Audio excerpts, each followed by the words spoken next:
Theodore Roosevelt came here to kill a buffalo, but he fell in love with the country. And he won the grudging respect of his neighbors, but eventually they came to like this guy and be rather attached to this strange character from the East. Roosevelt would have been dead like that in a duel. He loved the outdoors, he loved the environment, he loved hunting. All these things were available for him here.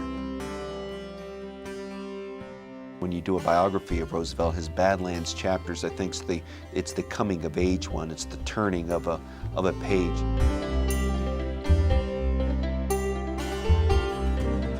Theodore Roosevelt came to the Dakota Territories, and he pushed himself and he hardened himself physically and emotionally, and he relied on that for the rest of his life.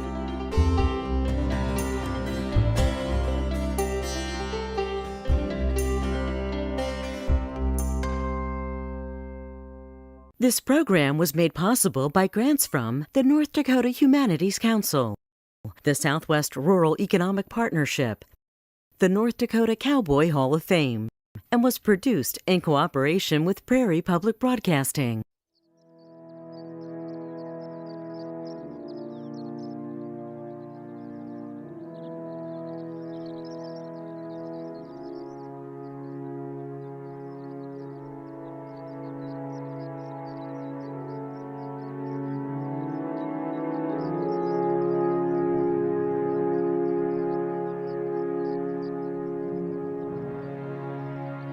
The Badlands of North Dakota.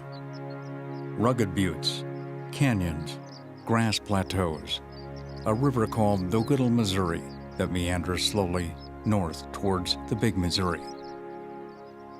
Sunlight dances off the buttes like a ballet, and winds blow gently through the grass, across the plateaus, and through the ravines. 65 million years ago, the Badlands was home to the dinosaur. Herds of Triceratops and the mighty T-Rex roamed what was then a swamp-like land. 35 million years ago, Mesohippus, the three-toed, 3-foot-high ancestor of today's horse, called this land home. Then 1,000 years ago, buffalo and the American Indian claimed the Badlands. In the 1870s, trail drivers pushed their herds north from Texas to graze the rich grasses of this Little Missouri Valley. This quickly became cowboy country, a place for men with big hats, chaps, guns, and whose heads danced with big dreams as they explored the open range. This is a place of rugged beauty in the spring and summer, but treacherous in the winter, when blowing snow and bitter winds make it dangerous for the people and animals who live here. Coyotes howl into the north winter wind, and life slows on the frozen landscape. The winds eventually calm, days become longer, Alberta clippers stay in Canada. The snow melts, and the waters run into the Little Missouri. The prairie flowers push through the gumbo, and the grass again turns green. And when spring returns to the Badlands, hope is eternal.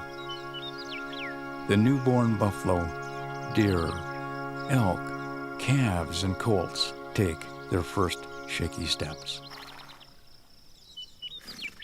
It was into this land in the fall of 1883 that a young whirlwind by the name of Theodore Roosevelt stepped off the train at the town that was then called Little Missouri. The 25-year-old Roosevelt loved guns and the outdoors. He considered himself a naturalist and had come to Dakota Territory to hunt and study wildlife. Where there were once millions of buffalo, now there were few. And when the dandy from New York jumped off that train, he was determined to shoot one of the few remaining shaggy giants. One of the great misnomers that people have is somehow hunting is not synonymous with conservation. Most of your first-rate hunters are conservationists. They're the first people to really care about species survival, ecosystems staying intact. Theodore Roosevelt was born a New York blue blood in a Victorian era. He was frail, sickly, and advised not to plan on living a full or active life. But Roosevelt saw himself as a Renaissance man. He loved and lived life with gusto. He was captivated by nature, but was also scholarly. He had attended Harvard, where by sheer force of will, he overcame life-threatening asthma. He was also a man of contradictions, a serious author, a prude when it came to personal matters, but a man who loved guns and blood sports. And despite personal wealth, he was a political reformer. Born on the cusp of the Civil War in 1858, Theodore Roosevelt would live to be 60 and the most vigorous and forceful man ever to occupy the White House. He was a trust buster, a conservationist, a flag waver who celebrated the 4th of July every day. His motto, speak softly, but carry a big stick. Theodore Roosevelt began his climb to greatness in 1880. He graduated from Harvard, married, and within a year was elected to the New York legislature. He also wrote an acclaimed account of the Naval War of 1812 that is still considered a tour de force. TR got interested in politics, I think, partially because he felt a responsibility. He saw that politics in New York in the 1800s, late 1800s, was being run by a different type of person. These were the immigrant machine kind of politicians. And he heard a lot of people complaining, as they do today, about politics. His view is you can't complain about it unless you get involved in it. Roosevelt's trip west to the Badlands to shoot his buffalo would change his life forever.